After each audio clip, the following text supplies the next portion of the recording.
Tidak semua jalan menuju kesuksesan penuh dengan sorak-sorai penonton. Seringkali, jalan itu sepi, sunyi, dan bahkan terlihat aneh di mata orang lain. Dalam dunia modern, ketika konformitas seakan menjadi kewajiban sosial, memilih jalan berbeda bisa tampak seperti tindakan gila. Namun, justru disitulah sering tersembunyi peluang besar yang tidak terlihat oleh kebanyakan orang.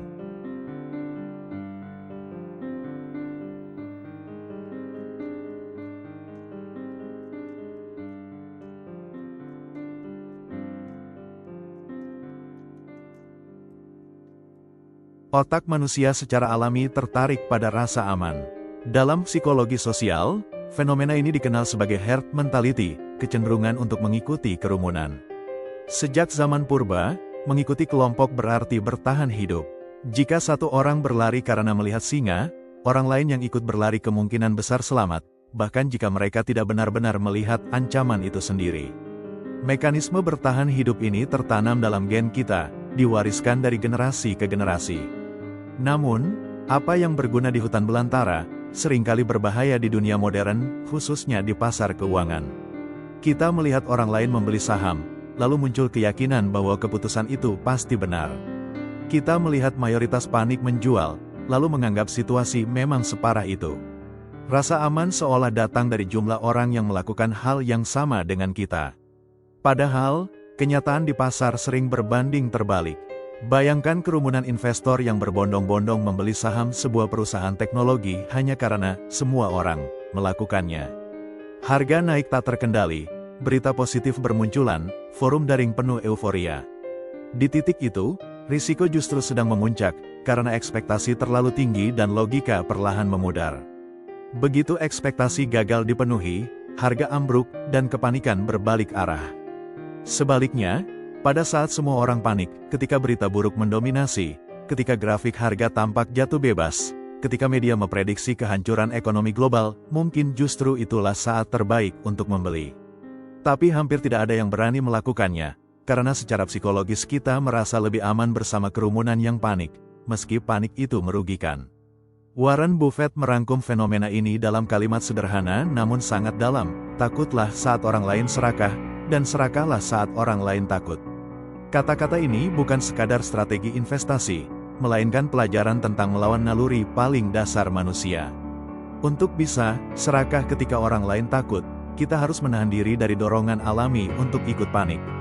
Untuk bisa takut ketika orang lain serakah, kita harus mampu melawan rasa aman palsu yang ditawarkan kerumunan. Pelajaran ini tidak hanya berlaku di pasar saham. Dalam kehidupan sehari-hari, herd mentality juga menjebak kita. Kita membeli barang hanya karena sedang tren, padahal tidak benar-benar butuh. Kita memilih jurusan kuliah karena semua teman ambil jurusan itu. Kita menilai kesuksesan berdasarkan standar sosial yang dibentuk kerumunan, bukan dari definisi pribadi tentang bahagia. Mengikuti kerumunan memang terasa aman, tetapi seringkali aman hanya di permukaan. Risiko yang sebenarnya tersembunyi di balik kenyamanan itu. Justru dengan berani berpikir berbeda, meski terasa sepi dan menakutkan, kadang kita menemukan keputusan terbaik. Lihatlah sejarah penemuan besar, Nikola Tesla, yang di masanya dianggap terlalu aneh, dan gagasannya tentang listrik arus bola-balik, AC, ditertawakan oleh banyak ilmuwan dan pengusaha. Bahkan Thomas Edison, saingan abadinya, terang-terangan menentang ide Tesla karena berbeda dengan arus searah, DC, yang sudah lebih dulu populer. Namun Tesla tidak berhenti. Ia mengerti bahwa arus bola-balik memiliki keunggulan dalam menyalurkan listrik jarak jauh dengan lebih efisien. Hari ini, hampir seluruh dunia bergantung pada arus bola-balik, sebuah bukti bahwa jalan yang awalnya dianggap gila justru menjadi fondasi kehidupan modern. J.K. Rowling, seorang ibu tunggal yang hidup dengan tunjangan sosial, membawa naskah Harry Potter ke penerbit demi penerbit. Hampir semuanya menolak, dengan alasan ceritanya tidak menjual. Namun Rowling tetap percaya bahwa kisah penyihir muda ini akan menemukan tempat di hati pembaca. Butuh keberanian untuk tetap mengetuk pintu ketika hampir semua pintu menutup. Dan akhirnya, dunia menyaksikan bagaimana Harry Potter menjadi fenomena global, mengubah industri penerbitan, perfilman, bahkan budaya populer. Elon Musk, yang oleh sebagian orang disebut orang gila dengan uang, pernah ditertawakan ketika mengatakan bahwa mobil listrik akan menjadi masa depan, atau bahwa roket bisa dipakai ulang. Banyak ahli industri otomotif menganggap Tesla Motors hanyalah proyek main-main yang akan bangkrut dalam hitungan tahun. Begitu juga dengan SpaceX, yang 3 kali gagal meluncurkan roket sebelum akhirnya berhasil. Namun hari ini, Tesla menjadi pionir revolusi energi terbarukan, dan SpaceX mengubah paradigma eksplorasi antariksa, dari mimpi fiksi ilmiah menjadi kenyataan komersial. Apa kesamaan dari semua kisah ini? Mereka semua memilih jalan yang tidak populer. Mereka berani berjalan di jalur yang sunyi, bukan karena ingin terlihat berbeda, tetapi karena memiliki keyakinan kuat terhadap visi yang belum dilihat orang lain. Disinilah pelajaran penting muncul. Kerumunan tidak selalu menjadi indikator kebenaran. Dalam keuangan, dalam karir, dalam kehidupan, orang cenderung merasa aman ketika melakukan hal yang sama dengan mayoritas. Tapi sejarah membuktikan bahwa terobosan besar justru lahir dari orang-orang yang berani keluar dari arus utama. Namun berlawanan dengan gambaran heroik itu, kita perlu jujur, berjalan sendirian tidaklah mudah. Tesla meninggal miskin, sering diremehkan. Rowling sempat mengalami depresi mendalam. Musk hampir bangkrut pada 2008 ketika Tesla dan SpaceX sama-sama kehabisan dana. Risiko itu nyata. Menolak mengikuti kerumunan bukan berarti selalu benar. Tapi jika keyakinan kita didasarkan pada logika, riset, dan visi jangka panjang, maka kadang langkah berani itulah yang mengubah dunia. Morgan Housel selalu menekankan, keputusan terbaik jarang terasa nyaman pada awalnya. Karena yang nyaman biasanya adalah mengikuti kerumunan. Tapi kenyamanan itu sering menjadi jebakan. Sementara rasa tidak nyaman, seperti ditertawakan, ditolak, atau dianggap aneh, sering menjadi tanda bahwa kita sedang berjalan di jalur yang bisa membuka kemungkinan baru. Dengan kata lain, dunia seringkali memberi label gila pada orang yang kelak disebut visioner.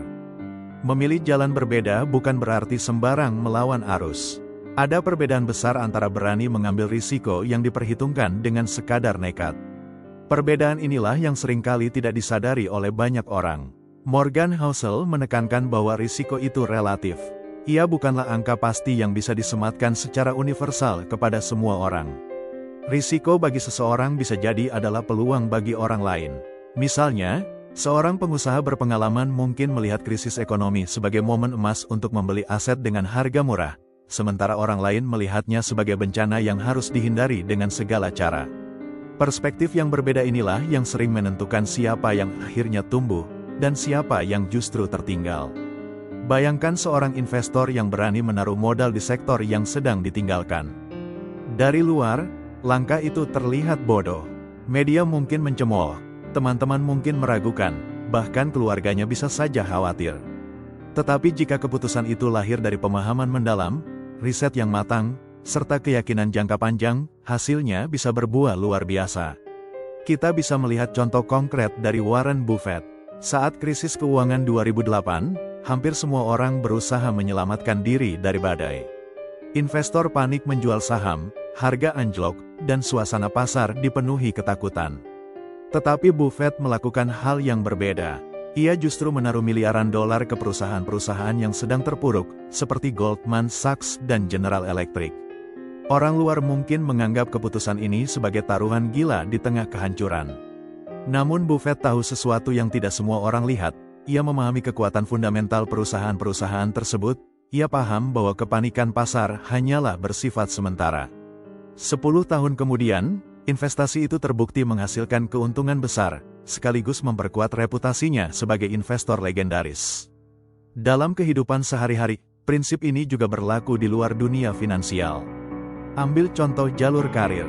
Banyak orang memilih pekerjaan yang aman, stabil, bergaji tetap, memiliki jalur promosi yang jelas. Tidak ada yang salah dengan itu. Tetapi ada pula mereka yang justru berbelok ke arah yang tidak populer, membangun usaha sendiri, menekuni seni, mengejar profesi yang dianggap tidak konvensional. Dari luar, pilihan ini terlihat berisiko, bahkan sering dianggap naif. Tetapi bagi orang yang benar-benar memahami bidangnya, percaya pada potensinya, dan siap menghadapi ketidakpastian, jalan inilah yang memberi pemenuhan diri paling besar. Lihat bagaimana Steve Jobs memilih keluar dari kenyamanan sistem pendidikan formal dan justru menekuni hal-hal yang menurut orang lain tidak relevan, seperti kursus tipografi. Namun pengalaman itulah yang kemudian melahirkan desain khas Apple yang mengubah wajah teknologi dunia. Atau Oprah Winfrey, yang menolak mengikuti format program televisi konvensional, dan malah menciptakan gaya talk show yang sangat personal dan emosional, sebuah pilihan yang saat itu dianggap aneh, tapi justru mengantarnya menjadi ikon media global. Dari semua kisah ini, kita belajar bahwa melawan arus bukan berarti selalu benar. Jika hanya sekadar nekat, itu bisa berakhir dengan kerugian besar. Tetapi jika melawan arus dilakukan dengan visi yang jelas, keyakinan yang rasional, serta kesiapan menghadapi konsekuensi, maka itulah jalan yang seringkali membuka kemungkinan yang tidak bisa dijangkau oleh orang-orang yang hanya mengikuti kerumunan. Morgan Housel ingin mengingatkan, dalam uang, dalam karir, bahkan dalam hidup, kebijaksanaan tidak selalu tampak seperti kebijaksanaan pada awalnya. Seringkali, ia terlihat seperti kebodohan. Namun waktulah yang membuktikan perbedaannya. Mengapa sulit sekali memilih jalan yang tidak populer?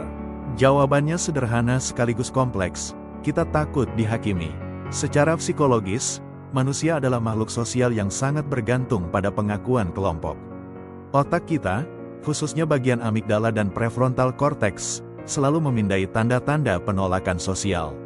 Rasa malu, rasa takut ditertawakan, atau cemas ketika berbeda dari orang lain bukanlah kebetulan, itu adalah bagian dari mekanisme bertahan hidup yang diwariskan ribuan tahun.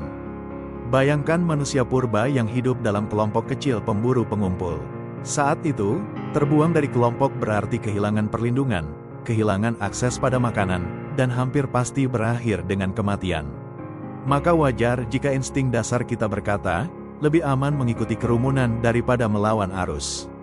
Namun di dunia modern, logika itu sering tidak relevan lagi. Kita tidak lagi perlu mengikuti kawanan demi bertahan hidup secara fisik. Justru, dalam banyak konteks, nilai tambah terbesar muncul dari keberanian menjadi berbeda.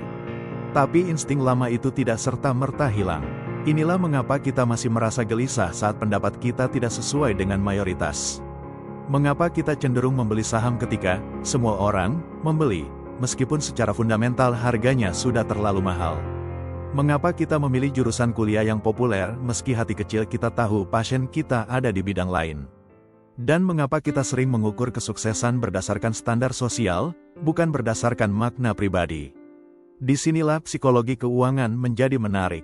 Investor yang baik bukan hanya orang yang pintar membaca angka, tetapi juga orang yang mampu melawan dorongan biologisnya sendiri. Seperti yang sering dikatakan Morgan Housel, sukses dalam uang bukan soal siapa yang paling pintar, melainkan siapa yang paling sabar dan paling mampu mengendalikan emosinya. Mari kita perhatikan fenomena pasar saham. Saat harga naik, berita positif bermunculan, euforia menyebar, dan orang berbondong-bondong membeli. Saat harga jatuh, ketakutan merajalela, media dipenuhi prediksi kiamat finansial, dan orang ramai-ramai menjual. Padahal jika kita lihat secara objektif, waktu terbaik untuk membeli justru ketika semua orang ketakutan, dan waktu terbaik untuk berhati-hati justru ketika semua orang serakah. Namun untuk melakukan itu, seseorang harus siap menanggung cibiran, bahkan mungkin dianggap bodoh. Sejarah penuh dengan kisah orang-orang yang berani, berbeda, dan akhirnya terbukti benar. Warren Buffett, misalnya, sering mengatakan, berhati-hatilah ketika orang lain serakah, dan serakahlah ketika orang lain takut. Prinsip ini terdengar sederhana, tetapi sangat sulit dilakukan dalam praktik, karena menentang naluri terdalam kita untuk ikut bersama mayoritas. Namun Buffett juga menunjukkan satu hal penting, ia tidak berbeda hanya demi berbeda. Ia berbeda karena ia punya logika, data, dan kerangka berpikir yang jelas. Ia tahu mengapa ia membeli ketika orang lain menjual. Ia tahu bahwa nilai jangka panjang perusahaan tidak berubah hanya karena harga sahamnya turun sesaat. Ia tahu perbedaan antara harga, price, dan nilai, value. Itulah yang sering membedakan antara keberanian sejati dengan kebodohan. Keberanian sejati lahir dari pemahaman, sementara kebodohan lahir dari ego. Kalau kita tarik ke ranah kehidupan sehari-hari, fenomena ini juga terlihat jelas. Banyak orang memilih jalur hidup tertentu hanya karena itu yang semua orang lakukan. Menikah di usia tertentu, membeli rumah dengan KPR karena itu normal, mengejar gelar karena semua orang di kantor punya gelar lanjutan. Semua itu bisa jadi keputusan baik, tapi seringkali lebih merupakan hasil tekanan sosial ketimbang pilihan sadar. Di sisi lain, orang yang berani keluar dari pola ini seringkali dianggap aneh. Misalnya, seseorang yang memilih hidup sederhana dan tidak membeli rumah, padahal mampu, karena lebih ingin punya kebebasan finansial dan waktu. Atau seseorang yang memutuskan tidak mengikuti jalur karir korporat, melainkan menjadi pekerja lepas dan membangun gaya hidup minimalis. Pilihan-pilihan ini sering dipandang aneh, bahkan salah. Tapi dalam jangka panjang, bisa jadi justru lebih sesuai dengan tujuan hidup orang tersebut. Kita melihat bahwa nilai tambah terbesar seringkali datang dari keputusan yang di awal tampak tidak masuk akal bagi orang lain. Dan untuk sampai ke titik itu, seseorang harus bisa berdamai dengan rasa takut dihakimi. Harus bisa menerima bahwa ia akan dilihat sebagai orang aneh untuk sementara waktu. Morgan Housel ingin menekankan hal ini. Kebijaksanaan jangka panjang hampir selalu terlihat seperti kebodohan jangka pendek. Itu berlaku dalam investasi, dalam karir, dalam gaya hidup, bahkan dalam hubungan pribadi. Namun, ada bahaya lain, terlalu ekstrim dalam menjadi berbeda bisa membuat kita terjebak dalam ego. Tidak semua hal harus dilawan, tidak semua arus harus ditentang. Kuncinya adalah menyeimbangkan antara keberanian melawan arus dan kebijaksanaan membaca situasi. Seringkali, orang yang baru menemukan nilai dalam melawan arus justru jatuh ke jebakan baru. Mereka merasa bahwa setiap kali mayoritas memilih A, maka B pasti lebih benar. Ini sama salahnya dengan selalu mengikuti kerumunan. Karena pada kenyataannya, mayoritas kadang memang bisa salah, tetapi kadang juga bisa benar. Bayangkan jika seseorang menolak semua teknologi baru hanya karena semua orang menggunakannya. Ia bisa saja kehilangan peluang besar. Atau seorang investor yang bersikeras untuk selalu menentang arah pasar tanpa alasan logis, semata-mata karena ingin terlihat berbeda. Itu bukan kebijaksanaan, melainkan bentuk lain dari kesombongan. Inilah mengapa kita perlu membedakan antara menjadi berbeda karena ego dan menjadi berbeda karena pemahaman. Analoginya seperti seorang peselancar, ia tidak melawan ombak secara langsung, tetapi juga tidak membiarkan dirinya hanyut. Ia menunggu momen yang tepat, lalu menunggangi gelombang yang mungkin ditakuti orang lain. Kalau peselancar terlalu buru-buru melawan ombak, ia akan terhempas. Jika ia hanya pasif dan mengikuti arus tanpa arah, ia akan terseret tanpa tujuan. Tetapi dengan kesabaran, insting, dan pemahaman tentang ritme laut, ia bisa menemukan waktu yang tepat untuk berdiri di papan dan meluncur dengan elegan. Hal yang sama berlaku dalam keuangan. Investor yang bijak tahu kapan harus menunggu, kapan harus masuk, dan kapan harus mundur. Ia tidak terikat pada ego untuk selalu benar atau selalu berbeda. Ia hanya berusaha membaca situasi dengan jernih dan bertindak sesuai prinsip yang telah ia yakini. Kita bisa melihat perbedaan ini dalam sejarah pasar saham. Pada puncak gelembung.com tahun-tahun 1999 sampai tahun 2000, banyak orang berkata, kalau semua orang beli saham teknologi, maka aku harus melakukan sebaliknya. Beberapa orang menjual semua aset mereka, bahkan perusahaan yang sebenarnya solid dan punya fundamental kuat. Hasilnya, mereka melewatkan peluang dari perusahaan-perusahaan yang justru bertahan dan tumbuh, seperti Amazon, Apple, dan Microsoft. Di sisi lain, ada juga yang tetap membeli saham-saham kosong, hanya karena tidak mau ketinggalan tren. Mereka hanyut dalam kerumunan, tanpa berpikir. Dan akhirnya, sebagian besar perusahaan.com runtuh. Pelajaran dari dua ekstrim itu jelas, baik mengikuti kerumunan tanpa berpikir, maupun menentangnya tanpa alasan, sama-sama berbahaya. Morgan Housel sering mengingatkan bahwa dunia keuangan bukan soal selalu benar, melainkan soal bertahan cukup lama hingga peluang keberuntungan bisa bekerja untuk kita. Untuk bertahan, kita perlu keseimbangan antara keberanian dan kebijaksanaan. Seorang peselancar tidak bisa selalu menunggangi ombak besar. Ada kalanya ia menepi, istirahat, menunggu ombak berikutnya. Demikian pula dengan seorang investor atau pengambil keputusan dalam hidup. Ada saatnya untuk menahan diri, ada saatnya untuk berani maju. Yang terpenting bukanlah selalu melawan arus, melainkan tahu kapan arus itu akan mengantarkan kita ke tujuan, dan kapan ia justru akan menenggelamkan kita. Seringkali, jalan yang tidak populer bukan hanya tentang ide-ide besar atau terobosan teknologi yang mengguncang dunia. Seringkali, ia justru berwujud dalam pilihan sederhana yang kita ambil setiap hari, hal-hal kecil yang nyaris tak terlihat, namun diam-diam membentuk perbedaan besar dalam jangka panjang. Misalnya, menyimpan uang ketika orang lain sibuk berhutang untuk gaya hidup. Di tengah dunia yang dipenuhi media sosial, di mana setiap orang berlomba-lomba menampilkan citra kesuksesan, godaan untuk ikut-ikutan sangat kuat. Mobil baru, gadget terbaru, liburan mewah, semua tampak seperti tiket menuju pengakuan sosial. Tapi di balik layar, banyak orang sebenarnya sedang berlari di atas treadmill utang yang tak berujung. Mereka membeli bukan karena benar-benar butuh, tetapi karena takut terlihat kurang dibanding orang lain. Di sisi lain, ada orang-orang yang memilih jalan yang lebih sepi. Mereka tidak terburu-buru membeli barang mewah, mereka menunda gratifikasi, mereka lebih suka menabung atau berinvestasi. Dari luar, mereka mungkin tampak biasa saja. Mereka tidak punya mobil paling baru, mereka jarang pamer gaya hidup. Tapi diam-diam, mereka sedang membangun fondasi finansial yang jauh lebih kuat. 20 tahun kemudian, perbedaan itu terlihat jelas. Yang satu masih sibuk mengejar cicilan, yang lain menikmati kebebasan finansial. Contoh lain, belajar keterampilan baru ketika orang lain berhenti belajar. Kebanyakan orang berhenti belajar serius setelah lulus kuliah. Mereka merasa ijazah adalah garis akhir. Padahal dunia terus berubah. Teknologi berkembang cepat, kebutuhan industri bergeser, bahkan cara kita bekerja tidak lagi sama seperti 10 tahun lalu. Orang yang berhenti belajar perlahan akan tertinggal. Tetapi ada orang-orang yang diam-diam terus mengasah keterampilan mereka.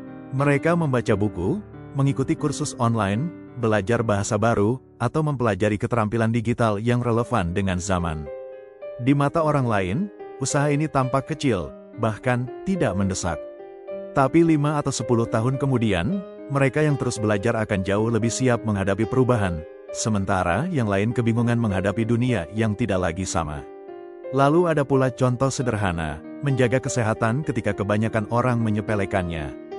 Banyak orang lebih suka menunda olahraga, makan apapun yang enak tanpa peduli dampaknya, atau mengorbankan tidur demi produktivitas semu. Hasilnya mungkin tidak langsung terlihat. Seseorang yang begadang dan makan sembarangan tetap bisa bekerja normal keesokan harinya. Tapi akumulasi kebiasaan buruk itu akan muncul dalam jangka panjang, tubuh lelah, penyakit datang lebih cepat, kualitas hidup menurun. Sebaliknya, mereka yang dengan sabar berolahraga, makan lebih sehat, dan menjaga istirahat, meskipun tanpa hasil instan, sedang menanam investasi tak ternilai. Bukan hanya umur yang lebih panjang, tetapi juga kualitas hidup yang lebih baik, energi lebih stabil, pikiran lebih jernih, dan kebebasan untuk menikmati masa depan tanpa terikat pada obat-obatan atau rumah sakit. Inilah pola besar yang sering ditekankan Morgan Housel. Perbedaan hidup jarang lahir dari satu keputusan spektakuler. Ia lebih sering lahir dari ratusan keputusan kecil yang konsisten, bahkan ketika keputusan itu tidak populer. Kalau kita berhenti sejenak dan melihat sekeliling, kita akan sadar betapa banyak keputusan sehari-hari yang sebenarnya merupakan jalan sunyi, versi kecil. Menolak godaan nongkrong mahal setiap minggu agar bisa menabung lebih banyak. Menghabiskan waktu membaca buku ketika teman-teman sibuk scroll media sosial. Menggunakan waktu luang untuk belajar coding, desain, atau menulis, ketika orang lain memilih menonton serial tanpa henti. Mengucapkan tidak pada sesuatu yang populer, hanya karena tahu itu tidak sejalan dengan tujuan pribadi. Semua pilihan itu tampak kecil, bahkan sering membuat kita merasa ketinggalan keseruan. Tapi dalam jangka panjang, hasil akumulasi dari pilihan-pilihan kecil itulah yang membentuk perbedaan besar, sebuah jurang antara mereka yang sekadar ikut arus dengan mereka yang membangun jalannya sendiri. Disinilah paradoks hidup bekerja, hal-hal yang paling menentukan biasanya bukan yang paling gemerlap, melainkan yang paling sepi. Kesuksesan jarang lahir dari jalan yang ramai dan populer. Justru, seringkali, ia tumbuh di jalan yang sunyi, di ruang-ruang sepi yang tidak dilirik orang. Membutuhkan keberanian untuk melangkah ke sana, membutuhkan ketahanan mental untuk tetap percaya diri saat ditertawakan, dan membutuhkan kebijaksanaan untuk tahu kapan sebuah jalan benar-benar layak ditempuh. Morgan Housel mengingatkan kita bahwa kesuksesan sejati bukan hanya tentang hasil akhir, tetapi juga tentang keberanian memilih jalan yang mungkin tidak dimengerti orang lain, namun sangat berarti bagi diri kita sendiri.